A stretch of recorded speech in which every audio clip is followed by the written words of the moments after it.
من عرف الناس استراحة هر کەسێ خەڵکی بناسی تری استراحەتەکا بۆ خۆی. ئیمامی مالیک لە سەردەمی خۆیە ئەفەرمێت منذ عرفت الناس لو کاتی کە خەڵکی بناسیوە طبیعەتی و سروشتی خەڵکی بناسیوە لم أفرح بمدحهم قد دڵخۆش نەبوومە کاتێ مەدحی منیان کرد بێت ولم أكره مذمته قەتیش پێم ناخۆش نەبێ زەمی منیان کرد بێت چونکە من خۆم باشە ناسم. ئێستا خەڵکی ئەگە مەدحی من کات من خۆم باشە ناسم و گاڵتەشم پێ بکات زەمیشم بکە هەر خۆم باشە ناسم. کەوا بێت پێویست ناکا بە مەدحی خەڵک دڵخۆش بیت و بە زەمی خەڵکیش دڵناخۆش بیت. بۆ خوا خۆت یەکلاکەرەوە هەموو شتێک یەکلاوێتەوە بۆت. کەوا بێ ڕازیکردنی خوا ئەبێ مەهام و ئەبێ ئامانج و هەدەفی من و تۆ بێت. ڕازیکردنی خەڵک بە من و تۆ ڕازی ناکرێت. رضا الناس غاية لا تدرك. ئیمامی شافعی بە ڕەحمەت بێ ئەفەرمێ ڕازیکردنی خەڵکی هیوایەکە ناکاتەجێ.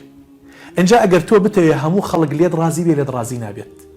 کەوا بێ لەناو ئەم جەنگڵستانەیە لەناو ئەم غوربەتی ئیسلامەیە پێویستت بەچیە عەلەیکە بالخەلیل الصالح بە دوای ڕەفیقی باشا دەست بگەڕێ. ئەگەر دەست کەوت نور على نور ئەگەر دەست نەکەوت وەلیەسعکە بەیتوک بڕۆ ببە ڕەفیق لەگەڵ مناڵەکانتە ببە ڕەفیق لەگەڵ دایک و باوکتە بڕۆ خزمەتی دایک و باوکەکە ببە ڕەفیق لەگەڵ خێزانەکەتە. خێزانەکەت زۆر محتاجە بە قسەی خۆش زۆر محتاجە بە ئەوینی تۆ زۆر محتاجە بە ئامێزگرتنێکی تۆ.